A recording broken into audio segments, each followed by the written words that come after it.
and welcome back to another Linux Gamecast Weekly. The show that covers the latest Linux gaming news, reviews, how-tos, and most importantly, whatever the hell else we come up with. This week, we're going to be talking about rocket cars bringing down banhammers on the naughty words, but they won't tell us which one it... which ones, I guess, man? One it is? Maybe. Anyway, Discord. We're going to talk about that because it's going to take on Steam, and we're going to talk about how that might affect us. Sexy games are coming, and not in the fun way. And another engine gives up the sauce, this time in the fun way. Valve lays down to bits, paving the road to Bits. conjecture. More bits. And Dead Cells gets released, and I, for one, am positively thrilled. Ladies and gentlemen, boys and girls, I've been Stone here at LGC Actual, switching the bits, waiting for everything to mothering explode. That is our man up north in Toronto land, the lifter of heavy objects himself, one Jordan Swing. They're very heavy. And from Britannia, Hello. that dulcet tone is one Pedro Mateus, joining us and you live at home. All that brilliant bits. Look at the queen. She's upside down. She's counting. That's so she can read it. Helping us. Queen of Australia Australia. tonight. The Queen of Australia herself and Canada. Bow, peasant. Bow. Helping Jamaica, I guess, technically. us. Fuck it. Whatever. So before we get started, we like to see what's going on in each other's life organs for the 312th time. I'm just going to say this as an experience. Earlier this week, I was backstage. Some buddies came into town, played at Georgia Theater, and were like, hey, man, come check this out. And I was like, all right. Put down your fucking phones, all right, your mobiles, and I saw 2 tablets. I'm guessing they were iPads. They were silver. Recording that shit through the whole... We're not talking like, oh, look, do a selfie. That's another thing. People were like turned around like this backwards. That's very disturbing. I'm just going to say that from being back and watching it. I was like, fuck off. Really? So what kind of stuff were they playing, though? Like genre-wise, or... Kind of like Leonard Skinner type stuff. So sort of like a Led Zeppelin. bluegrassy- Yeah, like blues rock. Rockabilly, whatever. Yeah. Blues, yeah, stuff like that. Yeah. That tracks. Then I don't think like at a hardcore. Actually, these days at a hardcore punk show, maybe given the kids, the youths. I don't know. What have you been up to, sweetheart? Oh, it's just been a very, very quiet, dull week this week. Yeah, I got nothing to report. What about you, Pedro? You up to any exciting lady killing biz? No, not really. Not even all those ladies you killed. Long gone. No more bodies to bury. How to say? No, I saw a bit in the news. It's like, oh yeah, 28 more Chromebooks get Linux app support, and I've heard it's like, oh, the Acer R11 got some Linux app support. So How long have you been fired it holding up, that in your lap? since you pressed record. So can you use PABU control on Chrome OS now? Asking the hard-hitting questions. I can't run it on this one just yet because, yes, it does support it, but it's only in the developer channel. It's not in stable yet. Apparently, they say it will hit stable along with all the other Chromebooks except the Pixels when it hits Chrome OS version 69. Giggity. Nice. Yeah, no, it's only currently at 68 point whatever, so me. All right, what version is the horse at this week, Jordan? The horse is at version 9999999. It's a Steam. Linux Update. of the week. It's actually version Yes. 64, maybe. Possibly, man. Maybe. So Valve put out a bit of an update if you're in the betas, and it only said added support for shipping different binaries to 64-bit versus 32-bit operating systems in Steam Self-Updater. This support is being added in preparation for future updates. So the Steam Updater will be able to deploy a 64-bit binary, or a different binary depending on whether you're running in a 32-bit operating system or a 64-bit one. Okay. That's... I mean, it's a bandwidth thing, right? Because like lots of Unity games actually ship with the 32-bit and 64-bit executable. Mm-hmm. I mean, that's just the nature of how Unity exports its software. I mean, and the whole jump to conclusions thing is, oh, they're finally killing 32-bit on gaming Linux. That's not going to happen. It's not feasible to get developers to like go back and produce 64-bit binaries for the 32-bit games. They're just not going to do it. Yeah. Oh no! Listen, you can just run them in one. We'll talk about that much later in the show. Yes, we will. It was kind of interesting to see everyone. It was like 64-bit incoming, and yeah, I completely agree. But I think it would be nice to have a 64-bit client. Yeah. All right. Necessarily wouldn't It's complain. not like Steam has any issues using up as much RAM as it possibly can, being a 32-bit binary as it currently is. That's binariest. Binarist. Words. Listen, we only support trinary applications on this show. All right. Something people are thinking about maybe not supporting.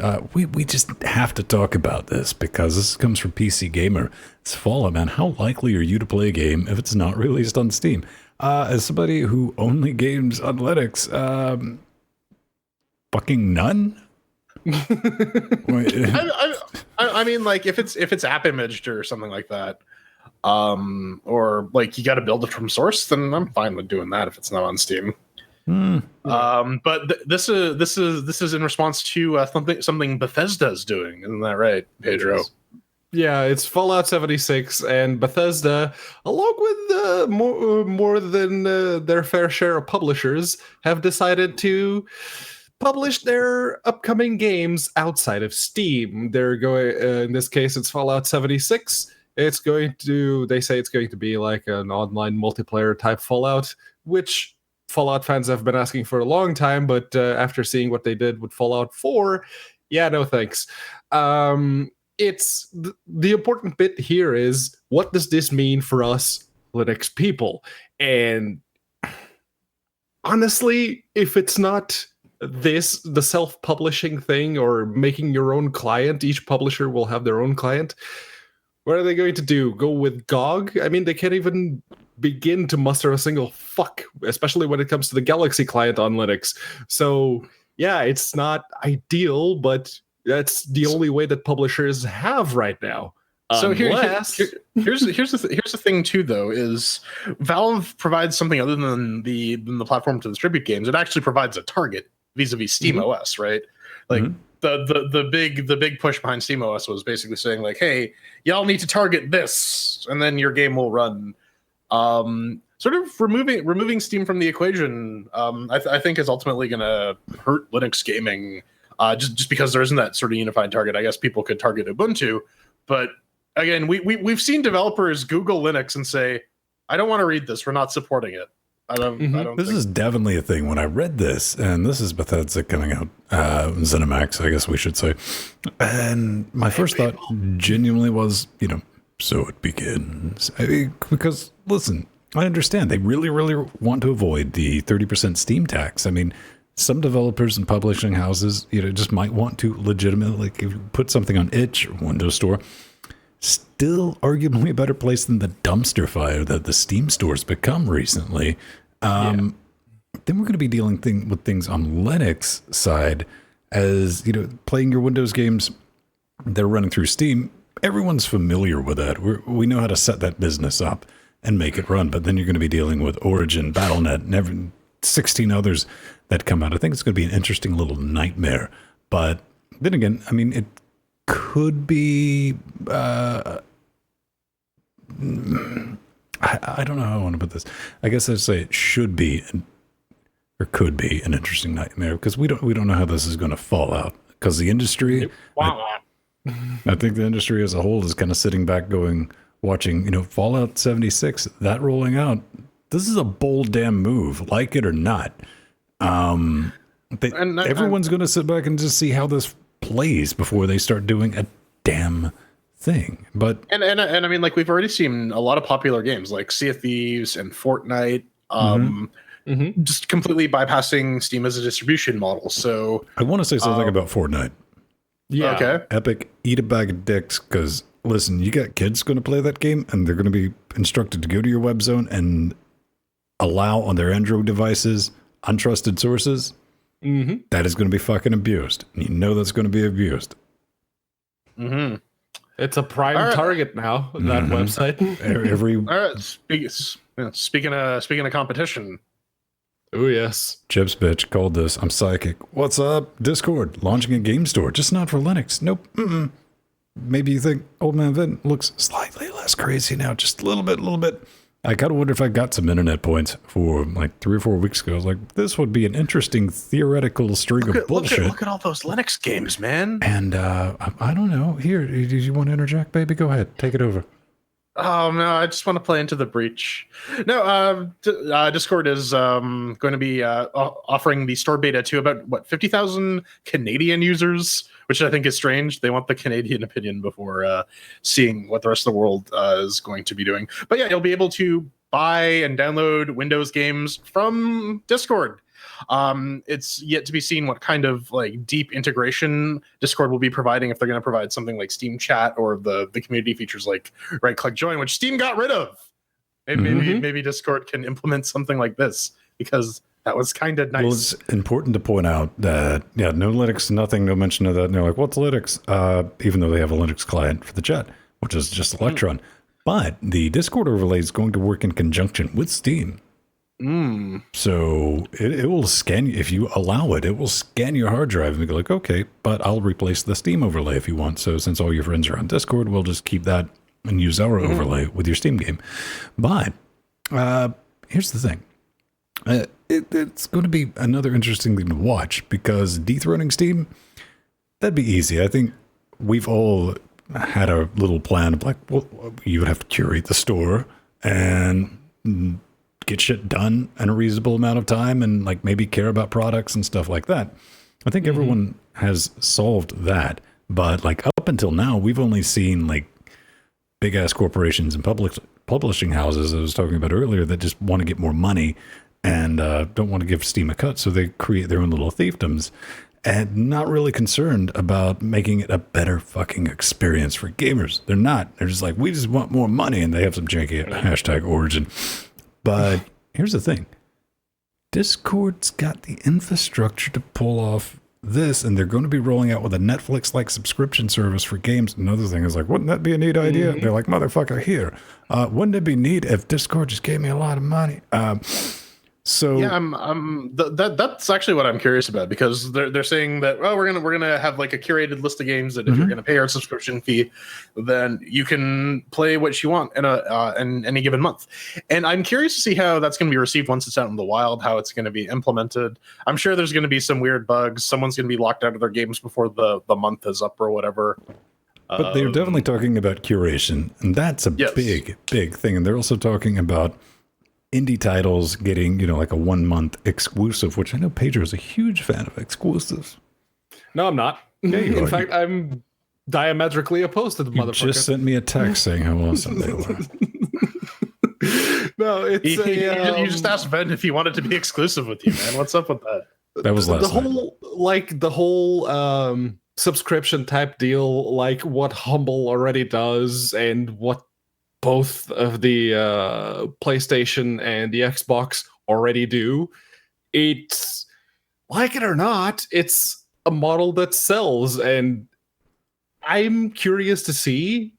Well, first, I'm curious to see if they will bring that kind of functionality to Linux. I would very much like that, but I'm kind of curious to see what the adoption is going to be like. I guess it will depend on just how many people actually put their games up on the Discord store. Right, because it seems like right now, like the games that are available have been out, people have been buying them. Like I said before, there's actually on the list of games they're going to be selling right out the gate, there are a bunch of them that are already on Linux that they're just not going to be distributing binaries for on our favorite operating system. That's a bit unfortunate. But yeah, when new games are going to be the things you got to look out for, like, oh, we're going to be partnering with Discord for blah blah blah. It might be good for like the next PUBG, whatever crazy genre everyone's going to rip off because that first game did something interesting, and now everyone's got to have their equivalent of it. Yeah, just no Linux support is fucking sad. New ban practices and Series 4 reward updates. So, Rocket League. That's the thing. You know it. You love it. Language bans. Yep. New system will automatically ban players' online matches when certain words, racial slurs, for example, are seen in reports filed by players. So I guess maybe they do actually pay attention to that, which kind of cut me off there. There's going to be the initial list of over 20 words, but they're not going to tell you which one. So have fun winning those achievements. Your bans will typically last, they start at 24 hours, escalate to 72, 1 week, and finally a permanent ban. The only thing I took away from this was, man, because they have a, like, you can at reply, that's too easy, but they have like a support.rocketleague.com. I want to get CC'd on that It had to be, it's going to be glorious. Like, I didn't say that, or I was just joking. I was drunk. Your profile says you're that 7. last one is pretty, I would say is pretty likely, considering how late in the night we usually play Rocket Cars and how pissed drunk I am sometimes. Right, but So- do you actually like go type in messages? Exactly. Oh, fuck no. That's the thing. We're on Discord. We're screaming those things at each other. So we get to enforce our own language standards and practices. And they're very, very few and far between. Dead Cells. It's a thing. Indeed, it's a thing, and it's out. Yes, no more early access. Version 1.0 is available now. They say they will continue development. It's to be expected. I mean, games nowadays, they got to have something to keep the squirrel generation hooked. But yeah, no, it's Dead Cells. It's I did a stream of it a couple of weeks ago. It's a procedurally generated Rogue Legacy type deal. You can buy it on Discord even. Yes, it will be one of the original games available on Discord, but on Discord it won't be on Linux, and on Steam it is, and it runs very, very well. It's hipster pixely, but the animation is very well done, and all the weapons actually feel like you're actually swinging a big sword, and it's heavy, and when it hits the ground, the whole screen shakes. It's a very well done game. Yeah, man. IGN had a great review of it. Mm-hmm. Oh yeah, that they had to pull down because they got, yeah, they came down with a case of the plagiarism. Yeah, so they are saying though that the game isn't done being developed. They're saying that it is at 1.0 quality and it's good enough for mass market consumption. The next steps are going to be adding a bunch of more lore into like item drops and random character talking background stuff, and New Game Plus potentially. So, Pedro, how long has this been in early access?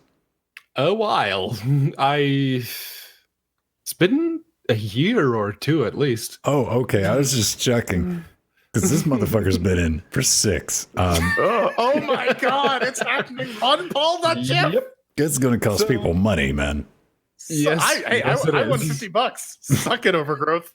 So Distance, earlier in the week, they announced it's like, oh, tomorrow there's going to be a thing. And the next day they announced, oh yeah, it's the announcement for the announcement that the release date is on September 18th.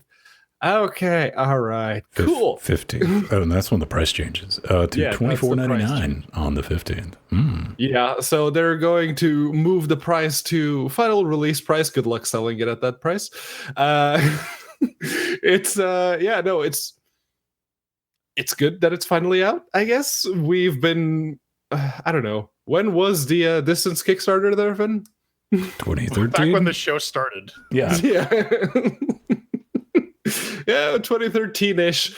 So Now, it's here's a question though. Do you think the people who would actually like be interested in buying the game, do you think they just already own it by now? Probably. yeah. I mean, especially now they're going to do that. I mean, this thing didn't really go and sell a lot, but it's normally what, $20? Yeah. Somewhere in there. And I mean, Pedro and I paid $70 a piece for our copies. But yeah, that's a very good point, Jordan, because if something's been in early access, and we're not saying like, oh, well, if you tuned in last year, it was an unplayable. Man, this thing entered early access pretty much baked. Yep. Like in those 6 years, they've tweaked some shit and worked on a story mode that nobody gives a fuck about. So they've added some community maps. Listen, I'm not pissing on the game. I got a lot of money invested in it. And yeah, I'm kind of with Jordan. I actually would have lost that bet. And they're dropping like flies over the years. You know, we used to have a bunch of like, whipping boys with Skullgirls, and that came, then this. And I'm like, shit, we got to find. And I was like, oh, come here, Street Fighter 5. Yay. Oh, wait. There was that thing on Twitter earlier in the week that someone posted a video of Bison laughing, and it's that person happens to be Pierre-Luc Griffet, who I'm works sorry, for Valve. Pierre-Luc Garou, man. He's a werewolf. Get it right. And he is also one of the people that is very much active with the Linux side of stuff at Valve. So everyone is like, Street Fighter 5 is coming. I love this clip from the Street Fighter cartoon. It's brilliant. Man, listen, at least it wasn't the Street Fighter live action. The only movie that was so bad it actually killed someone. Yeah. But hey, if Street Fighter 5 does come out for Linux, there'll always be Carmageddon. There will always be Carmageddon. Okay, is that coming out before or after Skyrim? Well, Right around the same time. given how often they re-release Skyrim, I would not be surprised that like Skyrim's finally available on Linux, you guys, for the 90 billionth time. Oh man, here's the. I remember when I played Skyrim for the first time, I went out and like bought a copy of it, but I saw like the original Skyrim. Somebody was playing like the original version that apparently you can buy now, the vanilla. It's like, that looks like junk, but rose-colored glasses, and it's not been that long. So, speedrunners, it's a thing. We talked about this, and it's finally out. Team updates here. What does this mean? If you played this game, this criminally underrated game, it is fun. But you can do teams now, 2-on-2. That means that you're going to share your boost bars. You can swap your items and score 4 points as a team to win. And they got some new characters. That's pretty neat. They even have an Ask Jeeves. Fuck you. Fuck yes, Canon Fyodor. That's great. I love it. It's so good. It's such a fun game. Unfortunately for us, man, I mean, this mode is only going to be useful for people not looking to actively sabotage their own teammates, because that's the only. I was like, that'd be good to fuck with each other, because that's all that would happen. I would not walk into this going, yeah, we'll cooperate. Like, yeah, this is by the way, my PayPal address is this. Send me some money and I'll make sure this team doesn't win. I mean, yeah, it's like I said, it's an interesting change to the gameplay, and if it weren't like our approach to how we approach speedrunners, it would be interesting to see how this will actually affect gameplay as a whole. But we'll never see that. Yeah. But oh man, Besieged. That game where you can build up it's Minecraft for horrible people. There you go. They got version 0.70 out. It comes with a mod loader. So you can load mods from your drive. It also has Steam Workshop integration, so you can support both officially published via the Steam Workshop and just random stuff you find on bobsbesiegedmods.com. Totally not a virus.jp.ru. Yeah, .geocities.com. They also added a paint bucket thing, so you can paint your entire murder machine red or something. They added a bunch of achievements as well. Materials of all the parts. And of course, because this is still a point release, lots of bug fixes, lots of balances. We gotta get back into playing some Besieged, man. It's fun. The multiplayer is all right. It makes for a very arduous live stream, because especially with you, because you're a fucking perfectionist. It's like, dude, come on, this is supposed to be a fuck around simulator. It's like, no, I gotta get this lined up just like that. Yeah, exactly. Autism powers, man. What do you want from me? And I'm like, fuck it, hit the go button. Let's see what happens. Then we can work on it. No, autism powers and the war machine that shagged me. I don't know. I thought you were gonna say like autism powers and the lightning. in the rain. Yo, motherfucker, All right, whoa, wait, hang on. When you want to go when you want to go and you ain't got drugs yet. I'll just see cares. Forsaken. Yes, Forsaken. So it came out last week, and this week there's a bit of an update. Yes. So they fixed a number of things. Apparently, the Dreadnought boss in the single-player campaign, when it was first encountered in the repair room, liked to do a little dance. Well, that's been fixed. They also It's like flashlight state is now saved and restored correctly in save games.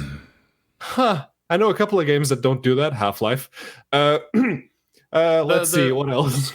The big thing here is that IckyButts has done and added some Vulkan support for this old ass game, which begs the question: is he gonna go back and like give us a Vulkan render for like Turok and some of the other shit he's been doing? Listen, for girlfriend, we were talking about that in the previous Super Shows, and I was like, right, it'd be nice to play Goat Stimulator like above 35 frames a second on 1080s. Or it would do wonders for the mobile version too. Probably because we love Ryan C. Gordon. He's known for very reliable ports, very reliable, not performant ones. But Forsaken, it's reasonably priced too, isn't it? Like $10 or something like that. Yeah, something like that. Yeah. So, and that's a thing. Yeah, it's Vulkan on an old game. It's an old game that's not only being remastered, it's also being updated and actively supported. Please do more of that. It's Just terrifying. do more of that. All right. So New this games. is what we call the atomic ass segment, because there's a lot of fucking hentai games coming out. Apparently, now that Valve isn't actively fucking with them, they've been a little emboldened. The first one here is called Hentai University. And as far as I can tell, it's like a crappier looking honey pot. Nope. They have a description, Jordan. They do plunge into a world of knowledge from another universe where you will visit as a student and where you will learn new subjects. The subjects are tentacles and boning. You will be met by excellent teachers who will need to be conquered. My God, man. I think like 12-year-old me wrote better prose than that. But yeah, no, it's an adults only game. It's got that ESRB rating. Apparently, there's some nudity and sexual content. So you think possibly there's the slimmest chance? No. See, what I'm thinking of is like, remember the South Park episode where they go to Aspen? They're like, oh, we're finally getting to see her boobs, and it's like fucking Quato from Total Recall. I'm expecting that. But yeah, it's a thing. It's a match 3 puzzly game. I don't know. It's coming soon. That's coming, all right. And I know you're listening at home. Trust me, like all of these, it's the same person that can't draw does all of these games. They're hired. They got to be the lowest bidder. But all right, they can't even use Photoshop to crop the picture accordingly for it to fit in the little cover that you have on the top right of the page. Here's the saddest thing too, is if you go to the system requirements, they're actually better fleshed out than most games we've seen on Steam on this segment. So make of that what you will. The next one up on our wanktastic section of the Steam Linux Update of the Week, Sexy Sci-Fi Racing. It's a racing game, all right, with sexy CG. Listen, okay, I just gotta say this, like, given the quality of like SFM porn out there, it makes me sad that sexy games like this still look about as good as they did in 2006. Yeah, it's definitely a thing. Someone, I guess Tatiana Kozlovska slapped this together, put it on sale for $11. That's a bit of a tight. It's $9.99 in Freedom Land. Oh, la di da, Mister. Our economy isn't shit. Yeah, that's the thing. Sexy sci-fi racing. Pick it up. You want it? Looks like it's a racer. This is confusing. See, I would like pick it up to. I'm not. Listen, I have nothing against this. This is just done so comically bad that no. And it gets worse be because like a really awesome racing game too. As you scroll down, you see it's like, oh, why are you listing the controls in the store page? Oh, yeah. Do you forget to list them in game? What? Hey man, maybe they were busy. You know, games don't make them. Wait, I don't know how that works. Games don't make sense. Period. That's just 100%. Guaranteed. SpookyGhost.com is a Hipster Pixel Luigi's Mansion thing that's available for $5 on Steam. Yeah, I mean it doesn't look terrible. At least there aren't any like egregious anime or CG boobs in this. There's a giant pussy though. Big cat on one of the screenshots. Yeah, I mean it looks alright. It has a cute enough art style, and for $5, it could be a decent run and gun shooter. For I don't whatever know. reason, this reminds me of like that Mickey Mouse game for the NES. I don't know why. Never play that one. Cat Ghost. That's why. Cat ghosts. Hashtag cat ghosts. The All right, and $4.99 price to sell. Yeah. To get That's it. Yep. And finally, to close this freaking segment out, it's gone on long enough. Overcooked 2. I don't think we ever played the first Overcooked. It's available now. You can pick it for $30, but I don't think it's worth it. It's like a placement cooking game. It has online multiplayer, so that's definitely a thing. Got to give it a plug for that. But yeah, you got to like make food with your teammates, and honestly, I think I don't know if this is going to be any good. There might be a subset of like the community that's like super into these sorts of games. I imagine if you have kids or something like that, this is like a good game to spend some time with them. But I've seen the first one played on YouTube. It's YouTube bait, if we're being honest, because it's just you have to prepare. Some people are preparing some stuff, and once that's done, you need to pass it to the other people so they can do the rest. And it's cooperation mayhem. All right, I'm just going to go ahead and say this. I get exactly what this is. I've looked at it. Now, admittedly, I put in the show notes, I was like, this looks like an Android game, which Foxy is like, there's no Android game. And like, fucking looks like one. Can't help that. But that's what Foxy said. He's like, hey, man, watch people play it. And I was like, if I got to watch people play it versus... Right. But it's by Team 17, though. It's the same dudes who published the Worms games. So make of that what you will. Team 17 has actually been doing a lot of publishing lately. To get to my point is $24.99. It's like, fuck, that's steep. Multiplayer's neat. What would make me buy this? This is what I'm thinking about. I was like, what would have to... Hannibal DLC? No. It would just have to open up with the screen previously on Breaking Bad. I mean, if we were cooking like in the laundromat under stairs, and then we had to go to Mexico and do it there, and get like a trailer or something like Winnebago. Oh yeah, man! Like later on, you got to cook inside the actual RV. Yeah, everyone's in their underwear. Mm-hmm. That'd be brilliant. And then Danny Trejo's head just like wanders by on a tortoise and explodes, and that's the end of the game. As one does. All right. Well, that's the end of this segment anyways. Coming up next, we talk about open source licenses and the end of Linux gaming as we know it. How about you take a step back, sit on that nice comfortable couch you have behind you, or if you're already sitting, good, you're ahead of the game. The game, you wonder, is a Linuxy one, and there may be a podcast that shouts in your face organ whenever we get the chance. And for some reason, quite a lot of you out there decide that it's a good idea to have this. Let's give these people money. Let's see what they do with it. Well, here we are. I mean, you might be stuck in a. You might be stuck in a German airport, attempting to build your sandwich fortress, and then you might come across a piece of media like this, and you might want to support it. You can do that by heading on over to linuxgamecast.com, clicking the support the show button. We got all sorts of interesting links for you. I love how when something little catches on fire, it just fucking escalates. Yeah, that's just how it is. That's how it would be. Check it out. We got affiliate links for Amazon, Newegg, Humble. We got Bitcoin links. We got PayPal. All sorts of interesting stuff. You can click on, enter your credit card number, and give us some support. But if you want to be a cool cat and get some interesting, nice, fun rewards, you can head on over to patreon.com/LinuxGamecast and join the 117 others. Hey, hot stuff. We got to mix this up. We got to mix this up because now I got to mark out the 5 on a Patreon thing. I got to scratch that and move it to 6. Oh, this is true. This is episode 312, which means we've been going on a week-by-week basis. Linux Gamecast Weekly, the proper numbered ones, been going on for 6 years. My God, what have I been doing with my life?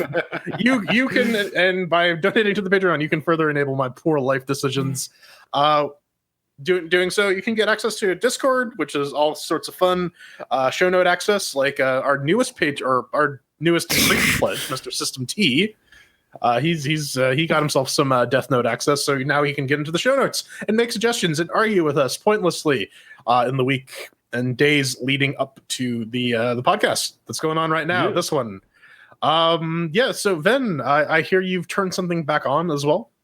Yeah, against what can only be described as an egregious misapplication of judgment, we have set up and reinstalled and re-enabled comments on the web zone. They're back. So if you want to use that to contact with us, I was going to mention that probably in the hate mail section, but we'll go ahead and mention it now. Thanks everyone for supporting this. That helps us pay the bills and it lets us do this and 4 other things, like our Wednesday show. If you like regular Linuxy stuff, we're on there. Jill joins us. It's kind of brilliant. Pedro does streams on Tuesdays.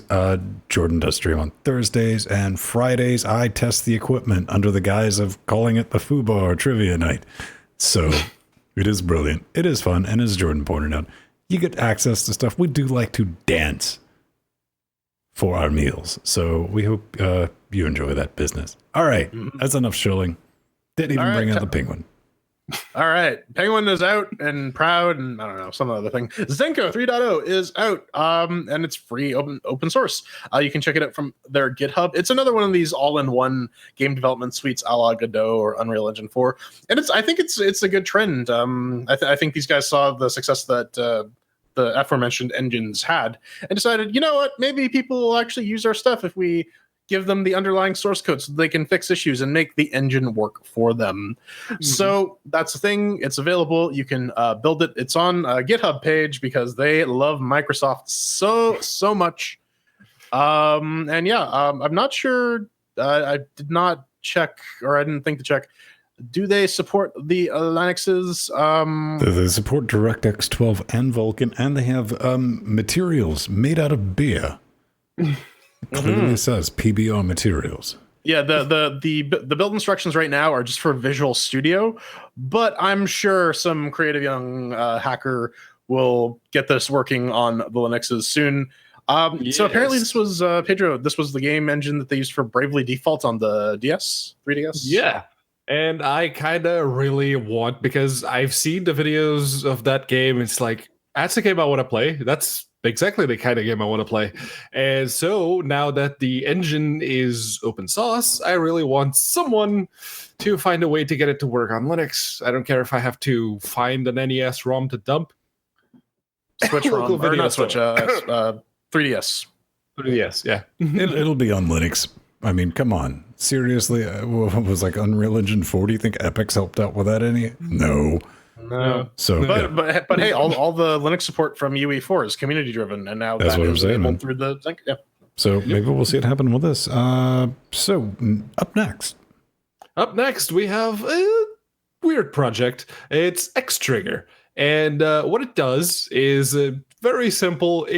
Whenever a new window appears, and as Jordan pointed out in the show notes, when a window disappears, when it dies, it creates an event that you can map to run something specific. This has a very specific use case, probably a really awesome one that I just can't grasp. I mean, maybe it's a workaround for crashy shit. I don't know. So it actually tracks any window event. So if a window is spawned, if it's closed, if it gains focus, if it loses focus, I don't know. Like maybe it's like, oh, if I alt tab out of this game, launch some bot to control it for me. Maybe if like you're a gold miner in Warcraft or something. I don't know. It's a thing you can use though. I'm sure someone will find a use for it. It's on GitHub. Yeah. I mean, is it out of the realm of possibility this could like start and stop a compositor? It's possible, yeah. Yeah, there's already full screen unredirections for most compositors, and well, I know for a fact in KDE you can set it to whenever you start something in full screen, it kills compositing, and the moment it goes away, it comes back. Or you could do it when you alt tab in or out too. So yeah. What if you were switching in between, like for gaming, going from integrated to NVIDIA graphics or AMD? Nah, that's the application's already started when the window appears. Listen, man, I'm just hearing problems. I'm not hearing ideas. I'm just throwing shit out there, man. As is tradition. Up next, you got 1 hour to live, Pedro. What are you gonna do with it? 1 hour to live. It's got a bit of an update. They say it's the first substantial content update in a while. They introduced a couple of new things. They raised the population cap up to 200 people per server, which is kind of important when you have a open source multiplayer survival game. It looks a bit where- salad fingersy. Yes. Yes. But it's definitely not as interesting from what I can tell. Though it does have an interesting thing about it. See, your character in this game, it lives for an hour. Has a mustache. And then once that character dies, you have to continue playing as the child of that character. And you keep going and going and going, so you can make progress in the skill tree, and you're actually able Probably. to you're actually able to craft new stuff and survive more easily. But again, you only have that character for an hour. Then you got to start with the new one. Run! It's a moose human. It's after your sister. I mean, so one thing that's kind of weird though is that if you buy the game, they'll actually give you a copy of the source code. It's uncommon to see stuff like that where it's like buy the game and actually get the source. Usually people assume open source means free, but that's actually not the case. All the GPL means, all the GPL enforces is that if someone asks you for the source, you gotta provide it. That's kind of interesting, man, because oh man, we look forward to your feedback on that because technically it's open source. You give them money. Yeah. Yeah. But what can all right, here's going to be the argument. What can you do with the source though? Is it just like can you make any derivative works from it, or can you make it a fun game? Ooh, shots fired. Hey man, 18-year-olds, dude. 18-year-olds. That's right. 18 years of horrors. 18 years of Linux games, Linux games and all that. Hey man, they said they've grown up unlike us. That's kind of cool. Because we're only 6. That's right. We can barely count the penis. What's this going on? They're now of legal age to celebrate. They're giving away a gang of games, and they're getting off the Drupal CMS, which good on you. That sucks. Yeah, that's a horrible idea. But go check that business out. Show them some love. That's hilarious. Dash linuxgaming.de. I just want to give them a little shout out, man. I mean, they've been around a long year. Yeah, they've apparently they started off as like a site for x386 configs, and then it became a bit of a Linux gaming hub in Germany, I guess. So some OG stuff that I guess we haven't really been exposed to on this side of the pond or in Pedro's. From Pedro's perspective, I guess the place that Germany didn't annex? ? I don't know. Didn't want. It's the place that sort of kind of stayed out of the. Well, Portugal did. The UK didn't. It's like some picking on the special ed kids. Yeah, I mean they're giving away some Linux games, so that's they are. Yeah, and Spacecraft. It's Minecraft in space. Another project that hasn't quite moved to GitLab just yet, especially because it's a Minecraft clone. Man, listen. This GitHub. I mean, I'm sorry, MS GitHub repo is one letter away from being interesting. Yeah, BDS, Beyond Distant Skies or Dying Skies. Anyways, yeah, it's a Minecraft game. You can check it out. You can compile it. It does compile. I can tell you that much. And I mean, it actually has a decent README for like the various compile options. Apparently, compositing doesn't play too nice with this. So if you're gonna try it out. At first I thought it was a bit Metroid Prime-y, but yeah, it's very much like a voxely Minecraft crafty thing. Like every other one of its ilk. I mean, if it's your thing, check it out. It's open source. Good on this guy for making that available. Yeah. Wasn't there another game like this a while back that there are many games like this, Pedro? no, like this one specifically where you had to craft your own spaceship and explorers. Listen, there's a gang of like crafty space games that we've been sent that I've never even like installed. Starbound. This kind of has a hint of maybe a little bit of Metroid in Minecraft. I don't know, man. Spacecraft, that's what we're calling it. New name. Yeah. So something we touched on Wednesday was something that we had touched on before, but it's always an interesting bit of conversation when we bring it up, and that's installing Windows apps on Linux. It's about to get easier with WinePack. That's right. Lutris is canceled.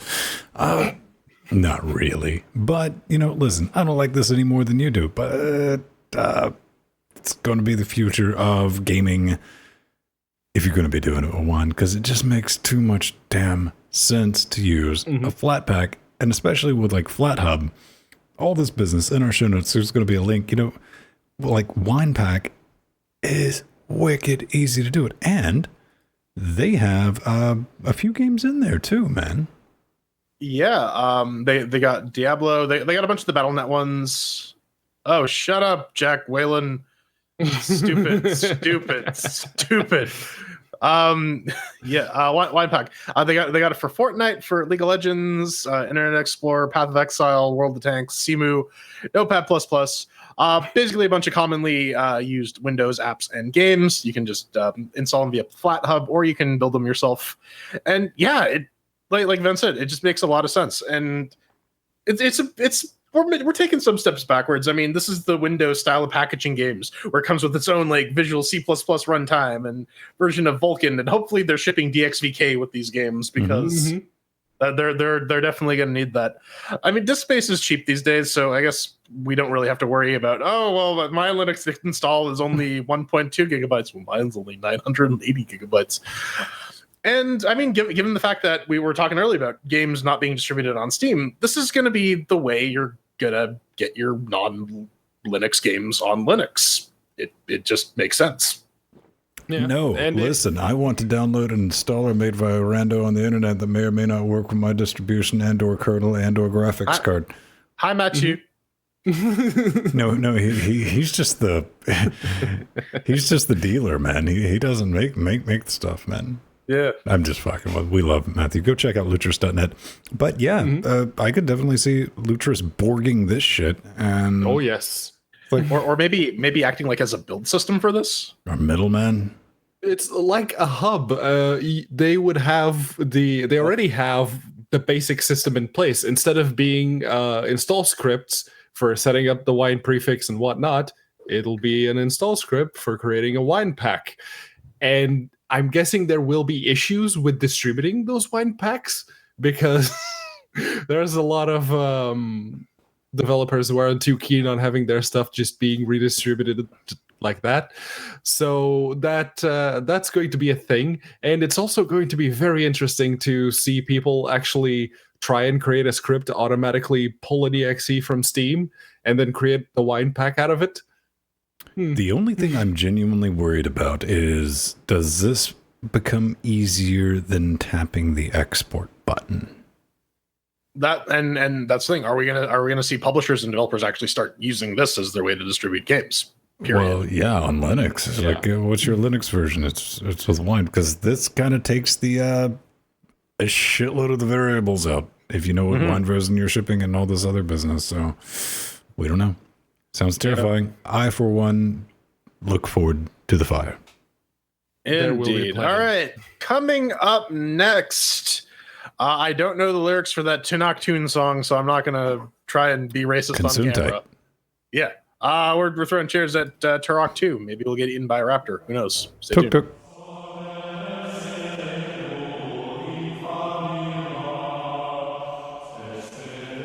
As the youngest person here, I couldn't say with some degree of confidence, this game makes me feel old, because my first recollection, or my first memory of it, is straight up from a commercial when I was 8 years old. That's 20 years ago. Anyways, we're throwing chairs at Turok 2, Seeds Evil, by Iguana Entertainment, ported by Iculus, and published by Night Dive Studios, built on the Kex engine for all the maximum Kex. But you can pick it up for about 20 of your local wet stinky currencies. What is it? Having defeated the campaigner, Turok throws the Chronoscepter into a waiting volcano to destroy it. Unfortunately, the blast awakens an even deadlier force, the Primogen. Once again, Turok is tasked with restoring world peace to the land and stopping Primogen from merging with Earth. Turok is tasked with destroying world peace? Yeah, destroying world peace. I'll allow it. Listen, man, we can't have humans and dinosaurs living side by side. What is this, the fucking Flintstones? I'm not gonna follow that one up with my plan joke. This is Tricky Musician. This is where we take a game, play it, we break it down, whether it works, whether it launches, the graphical fidelity or the performance, the graphics and the controls. We give it a score on on those criteria from 1 to 4 chairs, and then we head on over to the fun category, and we tell you whether or not we had fun. Rate that on 1 to 4 chairs, and yeah, that's it. Chair acquisition. So let's get started. Ben, on Ubuntu, how does Turok 2 make with the working? Well, the Ubuntu 1804.1. Whatever it is today. It's the thing. Does it launch? Yes, it launches. Just not in 1080p full screen. Not on my setup, which is kind of basic. I have one separate X screen, then I have a UHD monitor and a 1080p monitor. It's like, nope, not having any of that bullshit. Performance 60 at 1080 in that window. Sound is a pre-Brexit pound, baby. At 2160, 3840, 2160, marketing term, they call it UHD and or 4K, both lies. Kind of mid 50s, and that's on a 980, that crusty old ancient video card of days long since gone. Graphics, take a look at them. I mean, you listen to the audio, I mean, they look like a 20-year-old game, but that's HD. It's been remastered. I mean, everything's sharp as it could be. Textures have been redone a little bit. But again, it does eat a bag of dino dicks when trying to enter 1080p full screen, so I've got to play it in a little window if I want to play it at a solid 60 FERPs. Controls, it's WASD, man. It's a shooter. I mean, it's Quake. It's anything like that. It moves. It works. And so, yeah, I'm definitely going to ding it 1 chair on that QA report just because I had to play it in a fucking window. Or I had to sit and wonder how the fuck all hell did it not hit 60 at 3840 by 2160? Seriously. Yeah. So on Fedora 2864-bit, yeah, that's the one. With the i7 6700K GTX 980, yeah, it launches, and surprise, surprise, it holds 60 FPS at UHD. It's a 20-year-old game on 1080 Ti. I mean, think of that what you will. Graphics wise, yeah, it's like Ben said, it's a 20-year-old game. It looks about as good as you can expect. They do have the HD textures for the whatever good that will do. The animation kind of looks a little weird. It seems to be a little smoother than I remember from about 20 years ago. And yeah, the controls, you paused. If you've played the first person shooter before on PC, you're good. So I'm gonna give it 4 chairs on Fedora 28. Pedro? Yeah, over here on Solus 3.99999, it launched just fine with the Ryzen 5 and the GTX 1080. I saw Ven's thing in the notes about, oh yeah, if I try to launch it in 1080p full screen, it just nopes. So I tried that. It worked fine on my end, so I don't know. The performance, it holds 60 at 1080p at 3840 by 2160, but there are some issues with frame timing because on more than one occasion I caught the game stuttering and I looked at the frame rate counter and it was holding 60. So yeah, there's some frame timing issues happening, that's for sure. The graphics, there's so much blood. There's just so much blood. They're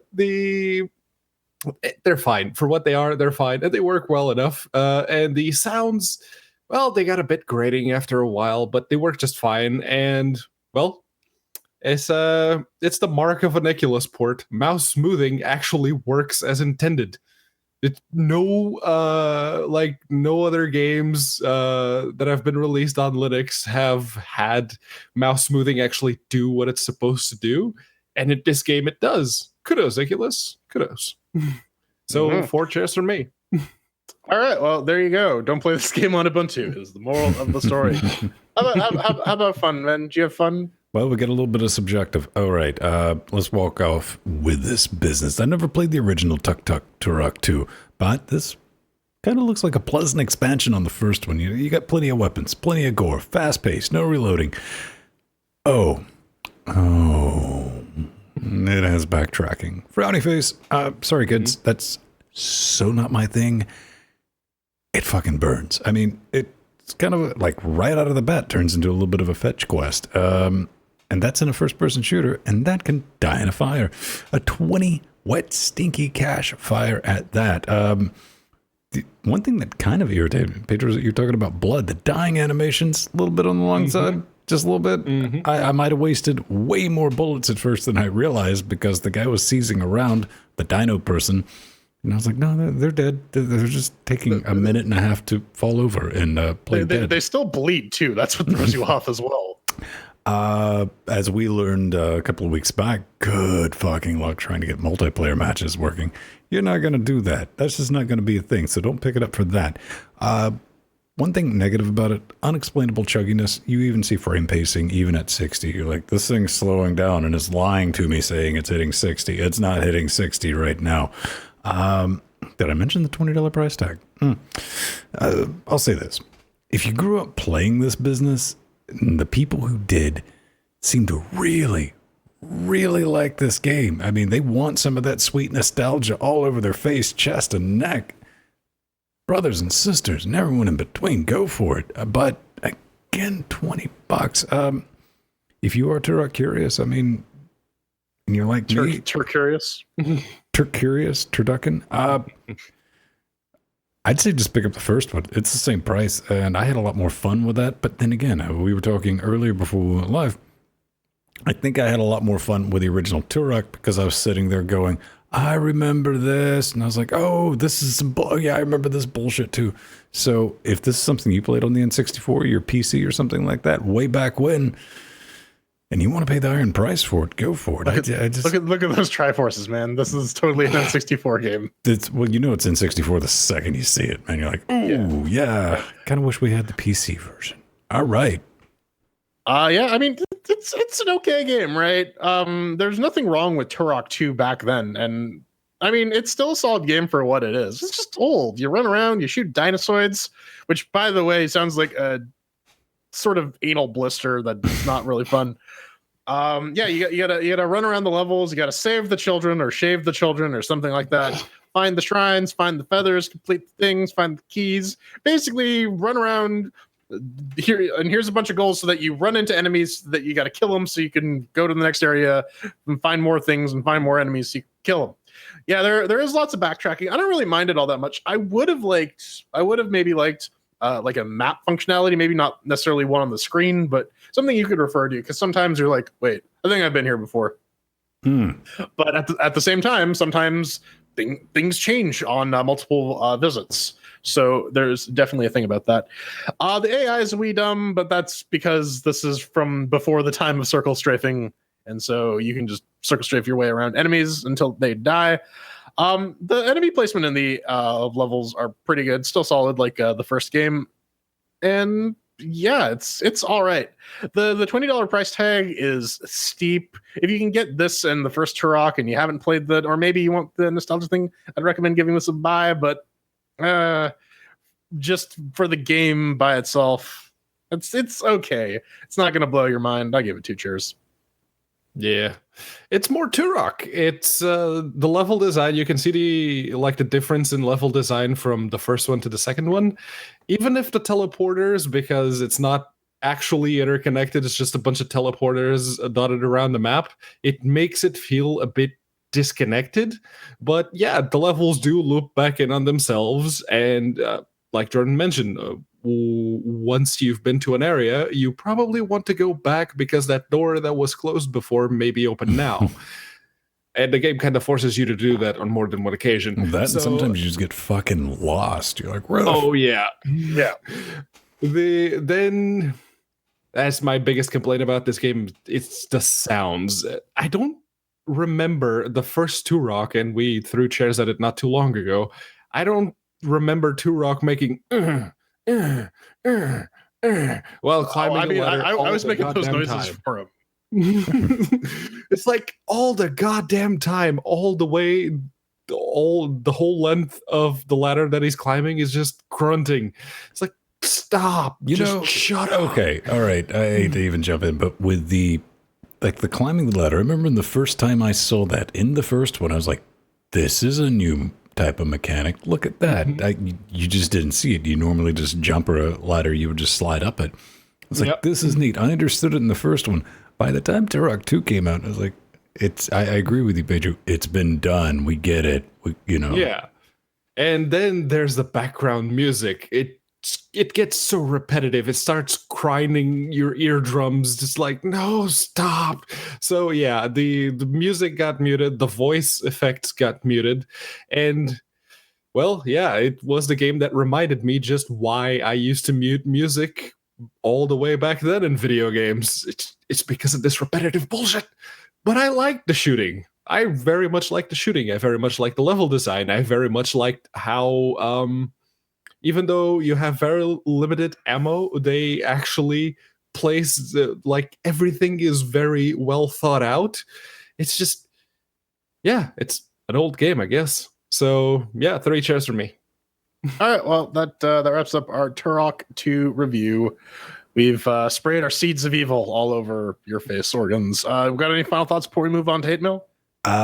If you want to revisit it, by all accounts, this is a faithful adaptation, and they've just enhanced the bits that were good with it. Through reading through the reviews, it does suffer from performance issues, even on the Windows. So keep that in mind, and that's a $20 trip down memory lane. Maybe eventually we'll get a Vulkan renderer for it too. All right, coming up next. Well, we actually got an okay sized hate mail segment this week. Stay tuned to see what the people have to say about us. They hate us. They hate us all. They want us to die. We're never gonna stop. No, ever. 6 years. 6 years of Linux Gamecast Weekly, and I've been here for the better part of 5.5 years, and I keep demanding hate mail And reminding us. Hey, people actually delivered this week. So hey, if you'd like to keep up the good on the hate mail, go to linuxgamecast.com, hit the contact button, fill out the form. Google may ask you to train their AI, but that's just par for the course if you're on the internet. So meh. This week we have 3 bits of hate mail. This is new. The first one is a big one. It comes from Dragmus, and he That's not hate mail. That's like Word fucking Peace, man. Jeez. It is. So apparently he's pre-ordered a Pyra because what he wanted was a like a laptop that fits in his pocket, something with connectivity, and not something that you would just build around a Raspberry Pi, because he just doesn't really, feel competent enough to do a good job with it. And he also doesn't like the trend of how phones are going. He takes a pot shot at the notch. I'm right there with you. That thing just looks stupid. And finally ends up by saying, unconventional, but honestly, as long as the hardware is of good quality, I can see myself using the Pyra for a few years, hoping the phone craziness goes away, or there's a Pyra upgrade. And yes, there will be a lot of Linux fuckery as well. Lmao. So yeah, someone bought up one of the new Pyras. Let us know how it goes, Drachmus. I mean, that's the thing. People are buying them. There clearly is a demand for it, because otherwise it wouldn't exist. So I mean, and again, like the whole physical keyboard thing is a big deal for a lot of people. And if this thing has like decent battery life, then yeah, there's definitely a use case for people who are demanding essentially what BlackBerry used to be. Listen, man, I think BlackBerry just recently released an Android phone with a physical keyboard, and it sold like shit. That's what it sold like. A lot of people talk that game. They're like, yeah, man, if I get that back. Plus, they even have like the swipe thing on the physical keyboard. You know what? Those days are gone. They're over. Let them fucking go. Listen, I was right there with you. I was like, typing on glass. It's like, you don't type that much anymore. I mean, you swipe. If you're going to do that. Or you scream like then. Poorly. That's pretty much. I like the screaming, and I love reading the transcript from that. Then you see what it does pick up is like, now you fucking work. That's the thing. Yeah, I get it, man. And Pyra is a really cool piece of kit. So it's a very niche piece of kit. Mm-hmm. Honestly, I wouldn't be surprised if like Apple's going to release, no keyboard, man. It's just going to be like a dual screen. Well, Asus has something like that, and I know a couple companies have put the prototype of that, including Microsoft. Mm-hmm. But I remember seeing that the second screen right now is very limited. It only works as like a keyboard. It shows you the keys. But yeah, it will be nice to have something with a dual screen. One can act as a keyboard, and just have like you put it up on a stand all the way open, and it's just a bigger screen. That would be really, really awesome. The Pyra, though, I want to try it, but it's way too expensive for me. And again, the people who have bought it have made up their minds already. Like, Right. Yeah. This is exactly. This is the device that they wanted. And Pedro's so got a they're good point. I mean, yeah, and you do too. This is not something. This is not an impulse buy. No. No, I mean you're going to take a hit when you buy this, but you love it, and they've delivered product before, so I say good on them. Better love story than Smach. Empty. Empty, yeah. He sent us. He's talking about Speculation Overdrive. Spin up the wheel of poorly sourced Ooga Booga, because here's some that kind of makes sense. ...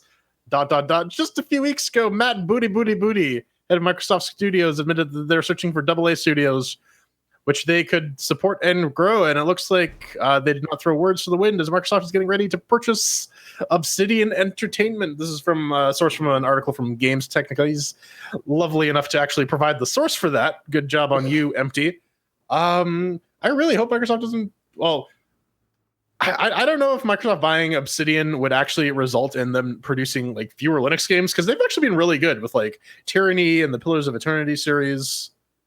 No, they're just going to become a lot better at producing Xbox exclusives. Yeah, maybe. Who knows? Yeah. Well, I mean, listen, we can all rest assured it's not going to end up on the Microsoft Store. I mean, That's the thing. It might, because they have the whole buy once, play everywhere. If you buy a game that's supported by the UWP, you can buy it on the Xbox and then play it on Windows 10. Yeah. yeah, don't care. I mean, if you're a true Linux gamer, like the people on Linux Tech Tips, On you're running. Linus, yeah, the people on Yeah. Linus. Yes, I Yeah, run the- Linus. I run 7 Linus.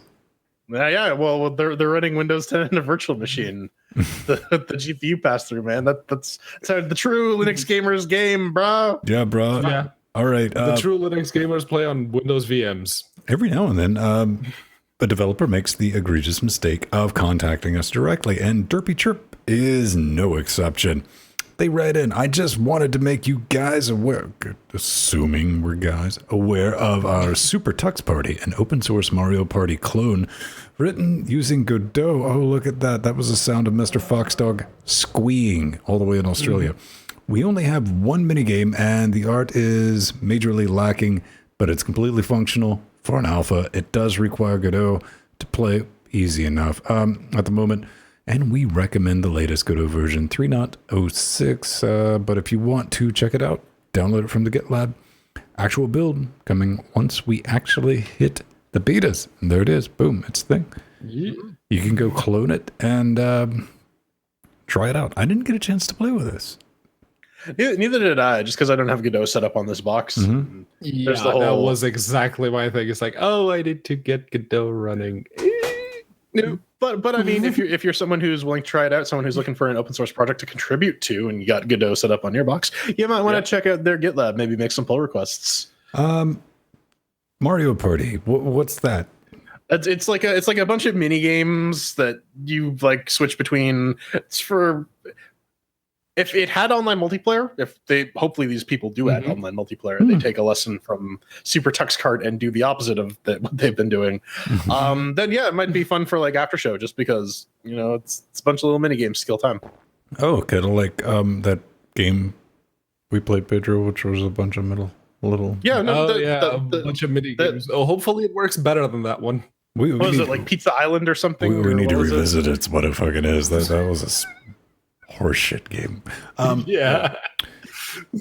Beautiful people. I think on that bombshell, it is definitely for the, what is this, 312th 312. time.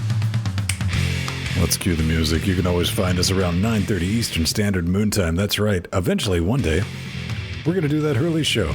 Or maybe. I don't know. It seems like every time I get the idea to do it, and it's like, nope, not going to fucking happen. Fuck you. Fate. Da-da-da.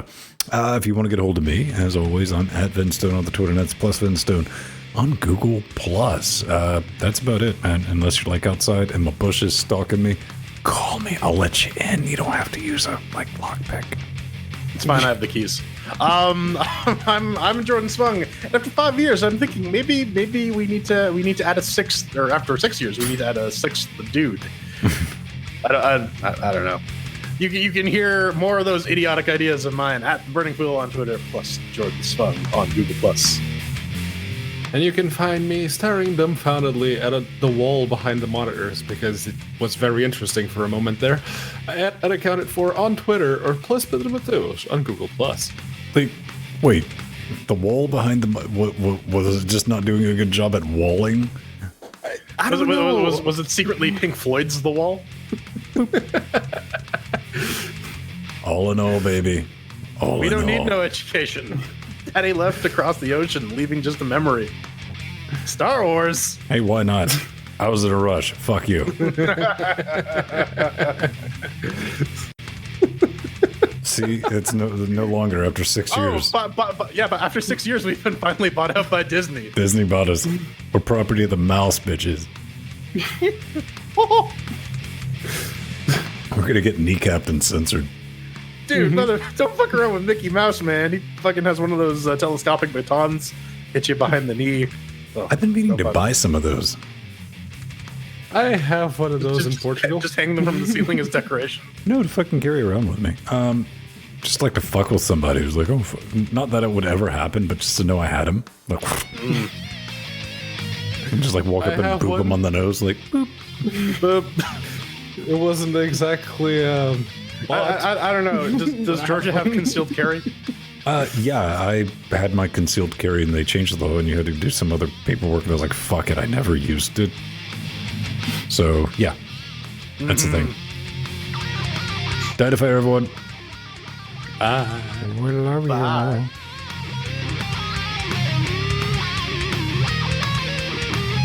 5 dudes.